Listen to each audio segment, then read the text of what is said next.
యూదాని గురించి చూసినప్పుడు ఎన్నో విషయాలు బాధాకరంగా ఉంటుంది.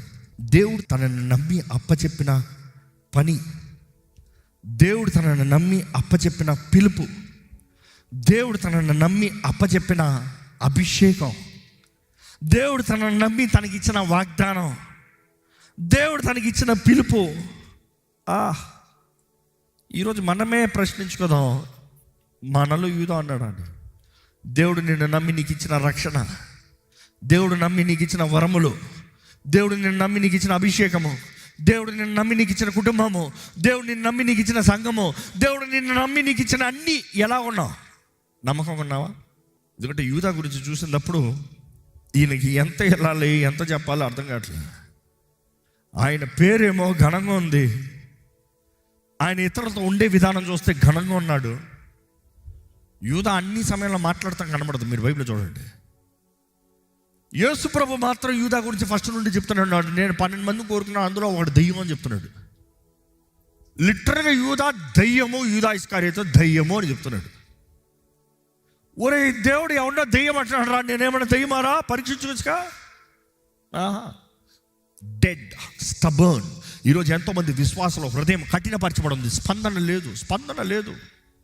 ఇదిగో దేవుడు ఇప్పుడు నీతో మాట్లాడుతున్నాడు, నాతో కదపా, టూ హార్డ్ హార్ట్. ఎందుకంటే యూదా లాంటి హృదయాన్ని కఠినపరుచుకునే వాడికి క్షమాపణే లేదండి. దేవుడి క్షమించక కాదు, క్షమాపణ కోరని వాడు. యేసుప్రభు చెప్తున్నాడు, మీలో ఒకడు నన్ను అప్పచెప్పబోతున్నారయ్యా అన్న వెంటనే సిమ్యోన్ అంటున్నాడు, పేతురు ఎవరు ప్రభువా అది అంటే, హీ సో కాన్ఫిడెంట్. నేనా అని అడగలేనా, ఎవడో. మిగతా వాళ్ళందరూ తీసుకుని నేనా యూదా ఇస్కరియోతు అడిగింది, నేనా? ఎట్లా ఉంటుంది అంతెందుకు?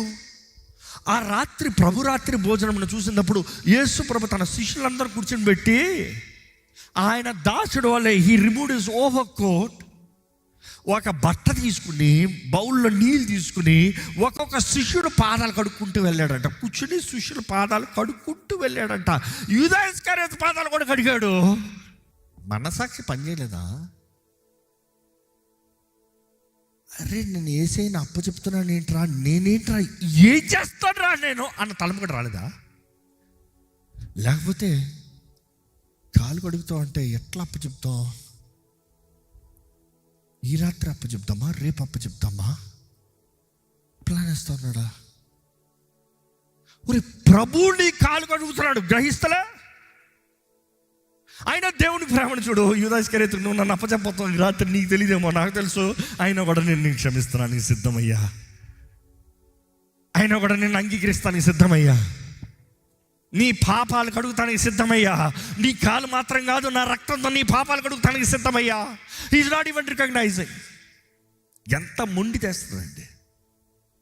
ఎవరు ప్రభు అప్పచెప్తారంటే, ఇదిగో నాతో పాటు ఈ గిన్నెలో రొట్టెను ముంచేవాడు. కరెక్ట్గా అదే టైంకి ముంచాడంట. ఏది? ప్రభు బల్లలో, పస్కా బల్లలో ముంచి తిని లేచి బయటికి వెళ్ళాడంట. నేనే అని తెలిసింది పాపం అయ్యగారికి. ఏం చేశాడు? లేచి బయటికి వెళ్ళాడంట. ఏం పట్టబడినోడు అప్పటికైనా చెప్పచ్చా, ఏదో ప్రభా పిచ్చి తలంపు వచ్చిందా, ఏం ఆలోచిస్తాను నాకే అర్థం కావట్లేదు ప్రభా, ఏదో నీ మీద పాపం వచ్చేస్తుంది చెప్పచ్చుగా. నువ్వేంటి నన్ను ఇట్లా చూసావు, నువ్వేంటి ఆ రోజు అట్లా తిట్టావు నన్ను? ఏం తిట్టాడైనా? ఆమెను డిస్టర్బ్ చేయొద్దు అన్నాడు, అంతేగా. బట్ ఏంటి అంత నీలో గాయము?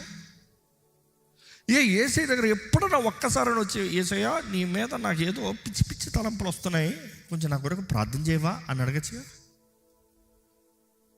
ఒక్క మాట అడిగి ఉండొచ్చుగా. బైబిల్లో గమనిస్తానండి, యూదా ఇస్కరియోతు అక్కడి నుండి వెళ్ళాడంట, ప్రధాన యాజకుడి దగ్గరికి వెళ్ళి ప్లాన్ చెప్పాడంట. ఇదిగో, ఎందుకంటే నెక్స్ట్ తెలుసు కదా, వీళ్ళు ఎక్కడికి వెళ్ళబోతున్నారో నీకు తెలుసు. గెత్సేమనే తోటకి వెళ్తున్నారు, ఆ రాత్రి అక్కడ ఉండబోతున్నాడు తెలుసు. ఈయన అన్నాడంట, ఇదిగో నేను ఎవరినైతే ముద్దు పెడుతున్నానో వాళ్ళని అరెస్ట్ చేయి. అరే ఇక్కడ నువ్వు అని తెలిసిన తర్వాత ఏమాత్రం రిపెంటెన్స్ లేకుండా లేచి బయటికి పోయావు. మరలా యేసు ప్రభుని పడతానికి అక్కడికి వచ్చి అందరి ముందు వచ్చి ఓ ప్రీచర్ అని చెప్పి, బోధకుడా అని చెప్పి ముద్దు పెడుతున్నాడంట. యేసు ప్రభు ఏమన్నాడు? చెలికడా, ఓ ఫ్రెండ్, చెలికడా, స్నేహితుడా, ఎందుకు ఇదంతా?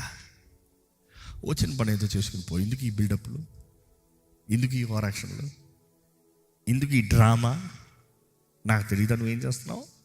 కానీ ఒక మాట జ్ఞాపకం చేసుకుందాం. ఈరోజు బైబిల్లో మన యూదా గురించి చదువుతున్నాం. ఇవన్నీ చదివినప్పుడు మనకు హృదయం బాధేస్తుంది. కానీ ఒకసారి మనలో చూసుకుందాం. మనలో ఏమన్నా యూదా ఉన్నాడా? దేవుని వెంబడిస్తున్నానని, దేవుని ప్రేమిస్తున్నానని, దేవుని కొరకు జీవిస్తున్నానని, నేను దేవుని సొత్తునని, నేను నిబంధనలు ఉన్నానని, నేను అభిషేకించబడ్డానని స్వార్థము కొరకు దేవుని కోరుకుంటూ, దేవుని దగ్గర నుండి నాకు ఏం లాభం వస్తుందా అని మాత్రం చూసుకుంటూ విచ్చలవిడి జీవితాన్ని జీవిస్తూ దేవుణ్ణి మరలా మరలా మరలా మరలా గాయపరిచి సిలువ వేసేవారికి ఉన్నామా అనేది పరీక్షించుకోవాలండి. బైబిల్లో మనం గమనిస్తే దేవుడు అంటాడు ఒక మాట. యోహాను సువార్త 6వ అధ్యాయము 67వ వచనం నుండి చదువుతామండి. కాబట్టి యేసు, మీరు కూడా వెళ్ళిపోవాలని ఉన్నారా? మీరు కూడా, ఆయన అడుగుతున్నారు, ఇదిగో పోతారా? ఆ రోజు నుండి ఆయన విడిచిపోయారంట. నా శరీరం తినని వాడు, నా రక్తము త్రాగని వాడు నా పాత్రుడు కానేరన్న వెంటనే ఆయన వదిలి చాలామంది వెంబడిస్తాం మానేసి వెళ్ళిపోయారంట. ఇన్ఫాక్ట్ ఆ వచనం కొంచెం పై నుండి చదువుతారండి, ఆ పై మాట. అప్పటి నుండి ఆయన శిష్యులలో అనేకులు వెనకకి తీసి మరి ఎన్నడూ ఆయనను వెంబడించలేదు. ఆహా. కాబట్టి యేసు, ఆగండి, యేసుని మధ్యలోనే విడిచిపెట్టిపోయారంట. ఆ రోజు నుండి ఇంకా ఆయనని వెంబడించలేదంట. అక్కడ అడుగుతారు, యేసు ప్రభు అడుగుతాడు, ఇంకా ఏంటయ్యా మీరు కూడా వెళ్ళిపోతారయ్యా అంటే పేతురు అంటాడు, ప్రభువా మేము ఎక్కడికి వెళ్తామయ్యా? నిత్య జీవము నీ దగ్గర ఉంది. You have the words of life. నిన్ను విడిచి మేము ఎక్కడికి వెళ్తామయ్యా? అది చెప్పిన తర్వాత యేసు ప్రభు ఎంత స్పష్టంగా చెప్తున్నాడు చూడండి ఆ మాట. అందుకు యేసు, నేను మిమ్మల్ని 12 ఏర్పరచుకోనలేదా? మీలో ఒకడు సాతాను అని వారితో చెప్పెను. మీలో ఒకడు సాతానురా. వాస్తవానికి సాతాను అప్పటికి ఉన్నాడా? లేడు. సాతాను తర్వాత ఎంట్రీ. చూసి సాతాను ఎప్పుడు ఒక తలంపు వేస్తాడండి. ఆ తలంపులో నుండి వాడు ఎంట్రీ ఉంటుందండి. బైబిల్ చూసినప్పుడు John 15:12-15, నేను మిమ్మల్ని ప్రేమించిన ప్రకారము మీరు ఒకరిని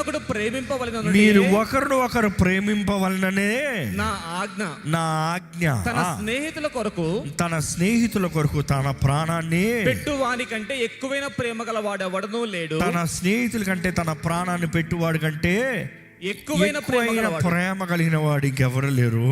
నేను మీకు ఆజ్ఞాపించిన వాటిని మీరు చేసిన ఎడల మీరు నా స్నేహితులై ఉందరు. మీరు నేను చెప్పింది మీరు చేస్తే మీరు నా స్నేహితులయ్యా. దాని తర్వాత కంటిన్యూ చేయండి. దాసుడు తన యజమానుడు చేయు దానిని ఎరుగడు గనుక ఇక మిమ్మల్ని దాసులని పిలవక, నేను మిమ్మల్ని ఇంకా ఏమని పిలవను? దాసులని పిలవక స్నేహితులని పిలుచుచున్నాను. ఏమని పిలుస్తాడంట? స్నేహితుడు అని పిలుస్తారంట. ఎంతమంది ఇక్కడ యేసయ్య నా స్నేహితుడు అని ధైర్యంగా చెప్పగలరా? బిగ్గరగలలు చెప్తారా? ఆయన స్నేహం లేకపోతే బ్రతకలేము. స్నేహంలో మిస్అండర్స్టాండింగ్స్ ఉంటాయి. ఆయన మిస్అండర్స్టాండింగ్ చేసుకోడు, మనమే మిస్అండర్స్టాండింగ్ చేసుకుంటాం. స్నేహాలు తిట్టుకుంటాం, కుట్టుకుంటూ ఉంటాయి. ఆయన ఎప్పుడు మనల్ని తిట్టడు, కొట్టడు, మనమే ఆయన మీద ఎగురుతూ ఉంటాం. కానీ స్నేహంలో ఏంటంటే అండర్స్టాండింగ్ ఉంటుంది. చివరికి ఎంత కొట్టుకుంటూ తిట్టుకుని వెళ్ళి యువర్ మై ఫ్రెండ్. చూసి ఈ లోకంలో మనం ఉన్నంత వరకు ఈ శోధనలు తప్పవండి. అపవాది శోధిస్తూనే ఉంటాడు. నిన్ను ఏ రీతికైనా పడేయాలి, దేవుడి దాని నుంచి దూరం చేయాలి, నీ జీవితంలో గాయాలు కలిగించాలి. I'm finishing my sermon but I'm hitting right to the point. What do you do when devil attacks you? అపవాది నీ మైండ్ని దాడి చేయనే, నీ శరీరాన్ని దాడి చేయనే, నీ కుటుంబాన్ని దాడి చేయనే, నీకు దేవుని మీద ఒక చేదైన తలంపు తీసుకురానే, లేకపోతే నీవు దేవుడితో సరిగిన ఉన్నావేమో కానీ నిన్ను శోధనలో పెట్టి అడ్డదారులోకి తప్పించుకుని పోనే. ఏం చేస్తావు ఆ సమయంలో? నేను ఒకటే నేర్చుకున్నా, తప్పు నీదవనే, లేకపోతే దేవుడు తప్పు చేసినట్టు అపవాది చూపినే. అంటే ప్రార్థనకి జవాబు రాకపోతాం, జరిగిపోతాను అనుకుని నమ్మి విశ్వసించి అవ్వకపోతాం. But then whatever it could be, నేను నేర్చుకుంది ఒకటే, ఏదైనా ఏసై దగ్గరికి వెళ్ళి, ఏసయ్యా నేను తప్పు చేశా చెప్పి, బి ఆనెస్ట్. నువ్వు కొట్టినా తిట్టినా ఏం చేసినా పర్వాలేదు, నీ చేతుల్లోనే. నేను ఎందుకు చెప్తున్నా అంటే, ఇఫ్ యూ రియల్లీ గో చేసేయా, నీ ఇష్టమయ్యా, నేను చేసేది తప్పే, కానీ నాకు చేత కావట్లేదయ్యా, నాకు శక్తి నువ్వయ్యా. నిన్ను బాధ పెట్టాలని కాదయ్యా, ఇక్కడ ఎవరు యేసుప్రభుని బాధ పెట్టాలని పాపం చేస్తారా? నో, నా శరీరాన్ని నేను చేయించలేకపోతున్నాను, నాకు శక్తి దయచేయి. పో చెప్పు ఆయనతో ఉన్నది ఉన్నట్టు. నిన్ను దూషించాలని కాదయ్యా, నీకు ద్రోహం చేయాలని కాదయ్యా, నిన్ను బాధపరచాలని కాదయ్యా, నువ్వంటే పిచ్చి ప్రేమ వేసయ్యా నాకు, కానీ నాకు శక్తి చాలట్లేదయ్యా, శక్తి దయచేయ్యా. You see, that is better than being quiet secret. ఒక సోదరుడు అన్నాడు, నేను ప్రార్థన చేస్తున్నాను, మరలా పడుతున్నాను, మరలా ప్రార్థన చేయాలా? నా మనసు ఏమో గిల్టీ ఫీలింగ్ వస్తుంది. కాషన్, నువ్వు చేయకుండా ఎంత మౌనంగా ఉంటావు, దేవునికి అంత దూరంగా పోతావు. నువ్వు ఎన్నిసార్లు అంటావు అన్నిసార్లు రా చెప్పు, నీ మనసులో ఉన్న మాట చెప్పు. నీ శక్తి చాలట్లేదు కాబట్టి నువ్వు పడుతున్నావు, అడుగు పరిశుద్ధాత్మ శక్తిని అడుగు. Tell him, Lord, I'm not able to do it. I need your power. I need you. యూదా ఇస్కరియోతు ఏంటంటే దేవునికి దూరంగా ఉన్నాడు. పేతురు ద్రోహం చేయలేదు, కానీ పేతురు విడిచిపోయాడు. ఎందుకంటే యేసు ప్రభు అన్నాడు, మీలో అప్పచెప్తారంటే ఆయన అంటున్నాడు నిలబడి, ఇదిగో వీళ్ళందరూ నిన్ను విడిచిపెట్టినా కూడా. ఈ స్టేట్మెంట్ శిష్యులు అందరూ మొక్కలు చూపిస్తున్నాడు, ఇదిగో వీళ్ళందరూ విడిచిపెట్టినా నేను మాత్రం నిన్ను విడిచిపెట్టినాడు. నిన్ను ఎరగనని బొంకడు అన్నాడు. బొంకాడా లేదా? మరల బొంకాడు. ఆయన అనుకున్నాడు నేను నిలబడగలను. ఆయనకి తెలియలే ఆయన బలహీనత ఏంటో. యేసు ప్రభు అన్నాడు, సాతాను నిన్ను జల్లడిస్తానికి కోరున్నాడు, కానీ ద నెక్స్ట్ స్టేట్మెంట్ ఇస్ సూపరా. కానీ నేను తండ్రికి ప్రార్థన చేశాను, నువ్వు విశ్వాసం కోల్పోకున్నట్లుగా, నీ విశ్వాసం కోల్పోకుండా ఉన్నట్లుగా. That is enough. యేసయ్య ప్రార్థన చేశాడంట, మిస్ అవుతారా? ఆ మాటను పట్టుకుంటున్నాను నేను. నా చేతకాని ప్రతిసారి అంటాను, యేసయ్య తండ్రి కుడిపార్శ్వ నన్ను విజ్ఞాపన చేస్తావు, ఈరోజు కూడా నా కొరకు ప్రార్థన చేయవా? ఎందుకంటే నీ ప్రార్థన జవాబు రాకుండా పోతుంది, నా ప్రార్థన జవాబు రాకుండా పోతుందేమో, కానీ నేను మిస్ అయ్యే ఛాన్స్ లేదు. కానీ యేసయ్య అంటాడు, ఇదిగో నువ్వు జల్లడించబడిన తర్వాత, నువ్వు శోధించబడిన తర్వాత, నీ సహోదరుని, నువ్వు బయటకు వచ్చిన తర్వాత నీ సహోదరుని బలపరచు. Strengthen your brothers. ఎందుకంటే ఆ టెస్ట్లో నువ్వు వెళ్ళినప్పుడు తెలుసు, ఆ ట్రామా నీకు ఎట్లా ఉంది తెలుసు. విశ్వాసాన్ని కోల్పోద్దు ఆ ట్రామాలో, ఆ గాయంలో. ఇంకా నేను అంతే, నేను ఇంకా వేస్ట్, నేను ఇంకా పనికిరాను, నేను ఇంకా బ్రతకలేను అనద్దు. ఎందుకంటే ముమ్మారులు ఆయన బొంకిన తర్వాత, కోడి కూసిన తర్వాత బైబిల్ చదువుతా ఆయన వెళ్ళి ఏకాంతంగా కుమిలి కుమిలి కుమిలి కుమిలి కుమిలి కుమిలి ఏడ్చాడంట. ఏమని ఏడ్చుంటాడు? యేసయ్య కొరకు ప్రాణం పడతా అన్నా, కానీ ఆ సైనికులు ఆయన కట్టి తీసుకెళ్తా ఉంటే ధైర్యం చాలు సార్. యేసుతో పాటు సిలువ వేయబడటానికే సిద్ధమన్నా, ఆయన అన్యాయపు తీర్పు తీర్చి ఆ కొరడ దెబ్బలు అక్కడ నిలబడినప్పటికీ భయం వేసి, నాకు తెలియదని ముమ్మర్లు బొంగిసా. అసలు ఆయన పక్కన నిలబడతాను సరే, యేసయ్య తెలుసు అంటే తెలియదని చెప్పాను. ఇంకా నేను పనికి వస్తానరా? అక్కడ ఆ సీన్కి చూస్తే యూదా ఇస్కరియోతు పేతురు పక్కన చూడొచ్చు. యూదా ఇస్కరియోతు అనుకున్నాడు, యేసయ్యని అప్పు చెప్తే బాగా కొట్టి బుద్ధి చెప్పి అప్పు చెప్తారు, అప్పుడు ఈయన చూపిస్తాడని. లేకపోతే యూదా ఇస్కరియోతు ఉద్దేశము, ఇదిగో యేసు ప్రభు ఆయన మెస్సయ్య అనేది ఆయన స్థానంలో నేను రావట్లేదు, ఈయన పుష్ చేస్తే చచ్చినట్టు వస్తాడు, ఫిక్స్లో పెడతా వస్తాడు, ఆయన శక్తి చూపిస్తాడు, ఈ రోమలను తరుగుతాడు. కానీ యూదా ఇస్కరియోతు ఏమన్నాడు? నేను బైబిల్ చదువుతా, నాకు అనిపించింది యూదా ఇస్కరియోతు కొన్ని విషయాల్లో మనకన్నా బెటర్ అనిపిస్తుంది. కొన్ని నిమిషాలు కాదు, మనలో అనేక మంది కన్నా బెటర్ అనిపిస్తుంది. ఎందుకు చెప్పనా? యూదా ఇస్కరియోతు 30 వెండి నాణాలు తీసుకున్నాడు, కానీ కనీసం బుద్ధి వచ్చిందంట. రే, నేను చేసేది తప్పురా, నాకు ఈ వెండి నాణాలు వద్దురా, నా యేసయ్య నాకు వెనక్కమండ్రా అన్నాడా లేదా? కానీ ఈరోజు మనలో కొందరు ఆర్ యూ షూర్, 100% షూర్, నాకు యేసయ్య వద్దు, నాకు ఇదే కావాలి, నాకు యేసయ్య వద్దు, నాకు ఈ రిలేషన్షిప్ కావాలి. కొంతమంది ఎలాగా, నా యేసయ్య నాకు వద్దు, I mean main point here, నాకు ఈ అమ్మాయి కావాలి, నాకు ఈ అఫేర్స్ కావాలి, నాకు ఈ ఇల్లీగల్ మనీ కావాలి, నాకు ఈ జాబే కావాలి, ఐ డోంట్ నీడ్ జీసస్. అందుకని అంటాను యూదా ఇస్కరియోతు వాజ్ బెటర్ అంట. కనీసం ఆయన యాజకుల దగ్గరికి వెళ్ళి, ఇదిగో మీ డబ్బు మీకు రిటర్న్ ఇస్తున్నా, నాకు యేసయ్య నాకు రిటర్న్ ఉంది. బట్ దెన్ అక్కడ జరిగింది ఏంటి తెలుసా? వారు అంగీకరించలేదు. ఈయన వెళ్ళాడు, నేరు ఊరేసుకుని చచ్చాడు. వెళ్ళి చచ్చిన చావు కంట ఆయన కడుపులో ఉన్న పేగులన్నీ బయట పడ్డాయంట. కానీ యూదా ఇస్కరియోతుకి తెలీదా దేవుడు క్షమించే దేవుడని?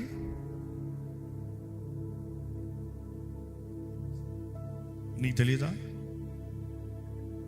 తెలుసు. But then the whole problem is what I feel. I am ashamed. నేను చేసిన తప్పు, I feel guilty, I have to take control over myself. నేను అనుకుందే జరగలే, ఐ వాంట్ టు డై. అడుగుచునండి, యేసు ప్రభు సిలువ దగ్గర మాత్రం యూదా ఇస్కరియోతు వచ్చి జస్ట్ నిలబడున్నా చాలదా? జస్ట్ నిలబడున్నా కూడా యేసు ప్రభు ఏం చెప్పండి, వాడు యూదా ఇస్కరియోతు, నువ్వేం చేసావో నీకు తెలుసు కాబట్టి తండ్రిని వేడుకుంటాను నేను క్షమించమని. లేకపోతే ఇలా చెప్పొచ్చు, తండ్రి వీరు ఏం చేస్తున్నారు, వీరు ఎరుగుడు కనుక వీరిని క్షమించు. తండ్రి యూదా ఇస్కరియోతుకి బాగా తెలుసు ఏం చేశాడు, ఎరుగున్నాడు కాబట్టి వీరిని క్షమించు కూడా. క్షమాపణ తప్పకుండా ఉండండి. ఆయన వచ్చి యేసయ్య ఏదో పిచ్చి పని చేశారు, నిన్ను సిలువలో ఎక్కించారు అన్న కూడా అయిపోయాడు.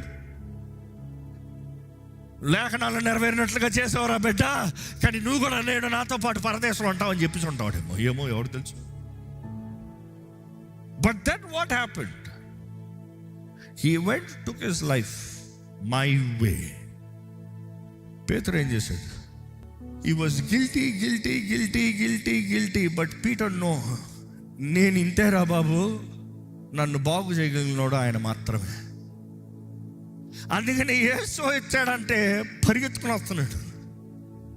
యేసయ్య ఇంకా దోణి ఒడ్డులో నిలబడినప్పుడు దోణిలో ఉన్నాడు పేతురు, ఒడ్డులో తీరునున్నాడు. పిల్లలారా మీ దగ్గర ఏమైనా ఉందా అని అడిగాడు. ఏమీ లేదన్నారు. మీ కుడివైపోయండి అన్న వెంటనే ఆడ వల వేశారంట. విస్తారమైన పట్టలేని గొప్ప చేపలు పట్టుకున్నారు, 153 ఫిషెస్. అక్కడ ఎవరు ఆయన అంటే యోహానంట, యేసు సుమి అన్న వెంటనే పేతురు పై వస్త్రాన్ని తీసుకుని నీటిలోకి దూకి నీదుకుని యేసు దగ్గరకు వచ్చాడు. He didn't escape from Jesus, he came to Jesus. యేసు దగ్గరకు వస్తే యేసు అడుగుతున్నాడు, పేతురు నువ్వు నన్ను ప్రేమిస్తున్నావా? చూసి ఆ క్వశ్చన్ ఏంటి, పేతురు నువ్వు నన్ను ప్రేమిస్తున్నావా? మొదటిసారి. రెండోసారి, పేతురు నువ్వు నన్ను ప్రేమిస్తున్నావా? మూడోసారి, పేతురు నువ్వు నన్ను ఫిలియోస్ ప్రేమిస్తున్నావా అన్న మాట తెలుగులోనే చూస్తూ ఉంటాం, కానీ గ్రీక్లో చూసినప్పుడు అక్కడ రాయబడినప్పుడు బైబిల్లో ఒరిజినల్ స్క్రిప్చర్స్లో లవ్ అనేది అగేపేతో వస్తుంది, ప్రేమ. మూడోసారి చూసినప్పుడు ఫిలియోస్ అన్న మాట వస్తుంది, అంటే యు ఆర్ మై ఫ్రెండ్ కదా. ఆ మాటకి పేతురు హృదయంలో నొచ్చుకున్నాడంట. ఆయన అన్నాడు, ప్రభువా నీకే అంత తెలుసు, నా హృదయంలో నేను నిన్నెంత ప్రేమిస్తున్నానో, నువ్వంటే నాకు ఎంత పిచ్చో నీకే తెలుసు. I thought I can overcome but I couldn't overcome, but you know that I love you. You see that is where he become a strong. అక్కడ పీటర్ ద రాక్ అయ్యాడు. అంతవరకు రాక్ కాదు, నా సంఘాన్ని పోషించు, నా మందను పోషించు. You see that is where he become the strong foundation.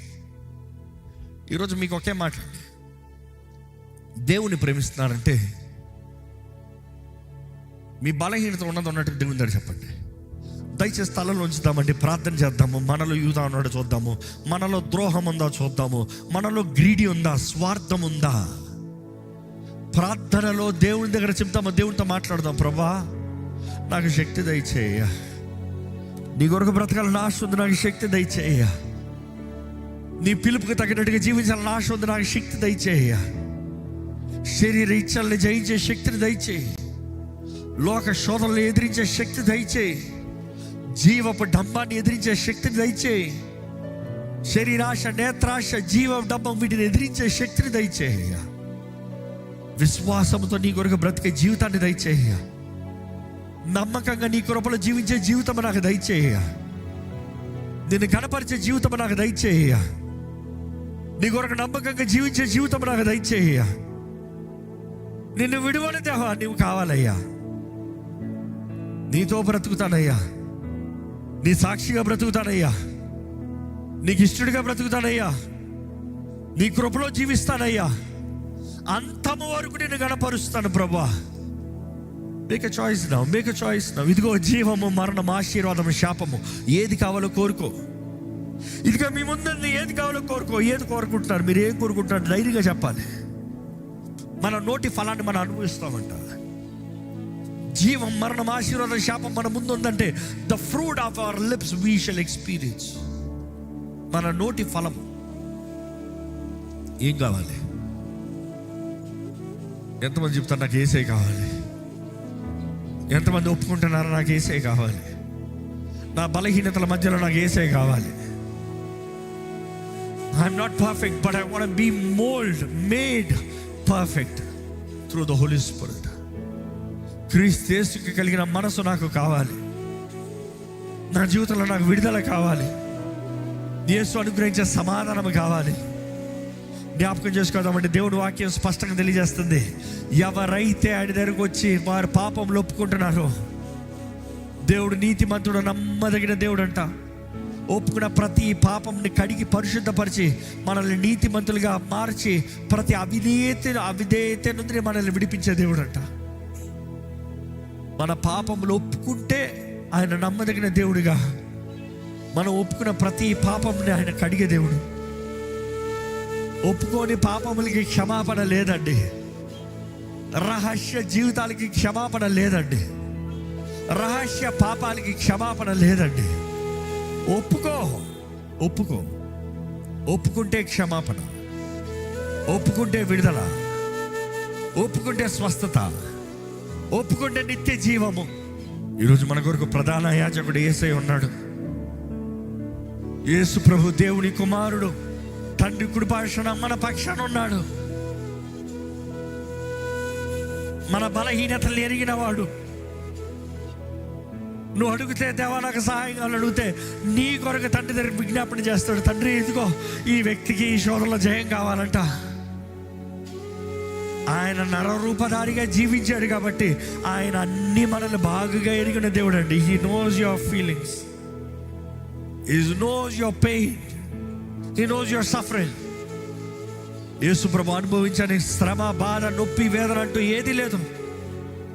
నువ్వు అనుభవించింది ఆయన ఎంతో అనుభవించాడు. ఈరోజు నువ్వు మాత్రం నిజంగా ఆయన దగ్గరికి వస్తే ఆయన నిన్ను సంపూర్ణ నూతనపరిచి విడిపించే దేవుడు అండి. ఒక నిర్ణయం చేయండి. పరిశుద్ధ ప్రేమ తండ్రి, ఇదిగోనయ్యా నీ దగ్గరకు వచ్చిన ఎవరు నేను ఎంత మాత్రం త్రోసివేసే దేవుడు కాదు. ఎంత ద్రోహినైనా క్షమించే దేవుడు. నీ వాక్యంలో చెప్తూనే ఉన్నావు, ద్రోహివైన ఇశ్రాయేలు నువ్వు తిరిగి రాజు ఉద్దేశించిన ఎడల నువ్వు నా యొద్దకే రావాలను. నువ్వు ద్రోహులను కూడా ఆహ్వానిస్తున్నావయ్యా తిరిగి రమ్మని. నీ దగ్గరికి వస్తున్నామయ్యా. నువ్వు కాకపోతే మేము ఎవరి దగ్గరికి వెళ్తామయ్యా? మా జీవితాలను బాగు చేయగలిగింది నీవే. మా జీవితంలో విడుదల ఇవ్వగలిగింది నీవే. మా జీవితంలో ఘనమైన కార్యములు జరిగించగలిగింది నీవే. ఇదిగో ప్రభు, ఇక్కడ ఉన్న ప్రతి ఒక్కరిని బలపరిచేయ. ఈ నిబంధనలో పాలు పొందుతున్న ప్రతి ఒక్కరిని బలపరిచేయ. వారి జీవితాల్లో, వారి కుటుంబాల సమాధానము, జయము, సఫలత, దీవెన, మేలు అనుగ్రహించే ప్రభు. ఎవరెవరైతే ఈ బలంలో పాలు పొందుతున్నారో ఓటము ఆ కుటుంబాన్ని అంతని వీల్లేదని యేసునామములో ప్రకటిస్తున్నాను. ఏ క్రానికల్ సిక్నెసెస్, డిజార్డర్స్, మా దేహాన్ని వెళ్తానికి వీలు లేదని ఇస్తున్నామని ప్రకటిస్తున్నాము. దేవా, నిన్ను కలిగిన వారు ధన్యులని వాక్యం సెలవిస్తుందయ్యా. నీ నామాన్ని ధరించిన మేము ధన్యులని ప్రకటిస్తున్నామయ్యా. నీ బిడ్డల జీవితంలో కావాల్సిన ప్రతి దీవెన ఆశీర్వాదము నజరేయుడైన యేసు నామములో అనుగ్రహించబడునుగా కానీ ప్రకటిస్తున్నాను. ప్రతి ఒక్కరికి కావాల్సిన జ్ఞానము దయచి, సహాయమును దయచి, బలము దయచి, చేతకాని పరిస్థితుల్లో నీ దగ్గరికి పరిగెత్తుతాము ప్రభా. మా దిక్కు నీవే, మా ఆశ్రయం నీవే, మా ఆధారం నీవే. మా గతము కొట్టువేయబడిందని మేము ప్రకటిస్తున్నాము. మాకు మరొక నూతన ప్రారంభం ఇచ్చామని నమ్ముతున్నాము. పిరికి పేతురుని, నిన్ను ఎరగని ముమ్మార్లు మొంగిన పేతురుని నీ ప్రేమను కనబరిచి నీ ఆత్మతో నింపి అదే పెంతెకొస్తు దినమున ధైర్యంగా నిలబెట్టావయ్యా. వేలాది మంది ముందు ధైర్యంగా నిలబెట్టావు. ఒక్కరికి ముందుకు జవాబు చెప్తానికి భయపడినోడు వేలాది మంది ముందు ధైర్యంగా నిలబడి స్వార్థను ప్రకటించాడు. మా జీవితాలకు కావాల్సిన ధైర్యం దయచేయి, మా జీవితాలకు కావాల్సిన దీవెన దయచేయి, మా జీవితాలకు కావాల్సిన సమాధానం దయచేయి. ఇంకా రక్షణ పొందని వారి కొరకు ప్రార్థిస్తున్నామయ్యా. నీ ఆశ ఏ ఒక్కరు నశించడం నీకు ఇష్టం లేదు. ప్రతి ఒక్కరు రక్షించబడాలని, నీ వెలుగులోకి రావాలని, నీ ప్రేమని తెలుసుకోవాలని నువ్వు ఆశపడుతున్నావు. వారి జీవితంలో ఏ బంధకాలు ఉన్నారు, వారి జీవితంలో ఏ గిల్ట్, ఏ పెయిన్, ఏ సఫరింగ్, ఏ విషయంలో అపవాది వారిని పట్టి పెట్టున్నాడో నువ్వు ఎరుగున్నావయ్యా. ఇదిగోనే ఈ ఆవరణలో వచ్చిన వారు నా స్వరం ఎక్కడైతే వినబడుతుందో విశ్వాసంతో ఏకీభించే ప్రతి ఒక్కరి జీవితంలో నజరేయుడైన యేసు నామములో విడుదల కలుగుడుగా కానీ ప్రకటిస్తున్నాను. ఏ అపవాది సాతాను మమ్మల్ని ఏల్తానికి వీల్లేదని ప్రకటిస్తున్నాను. ఏ రహస్య పాపాలు అవ్వచ్చు, బహిరంగ పాపాలు అవ్వచ్చు, యేసు రక్తము ద్వారంగా ఇప్పుడే కొట్టివేయబడునుగా కానీ ప్రకటిస్తున్నాను. అవన్నీ సహాయం వేడుకుంటూ నువ్వు కావాలని అడుగుతున్న ప్రతి ఒక్కరిని పట్టుకుని ఊబిలో నుండి బయటికి తీసుకురాయ్యా. వారి జీవితంలో రక్షణ కార్యము వేగంగా జరగాలయ్యా. అపవాది వారిని దోచుకుంటానికి ముందే వారు నీ సొత్తుగా మార్చబడాలయ్యా. ఈరోజు మా ఆశ ఒకటే, మా అందరి పేర్లు జీవ గ్రంథంలో రాయబడి ఉండాలి. జీవ గ్రంథంలో నా పేరు ఉందన్న నిశ్చయతతో నేను బ్రతకాలయ్యా. మేము ఇలా జ్ఞాపకం చేసుకో, పడిన ప్రయాసం జ్ఞాపకం చేసుకో. ప్రార్థనలకి జవాబిచ్చే దేవా, నీవు అన్ని మేలే చేస్తావు. నీ ఘనమైన, నీ గంభీరమైన నీ కార్యములు జరిగించమని నజరేయుడైన యేసు నామములో అడిగి వేడుచున్నాము తండ్రి. ఆమేన్.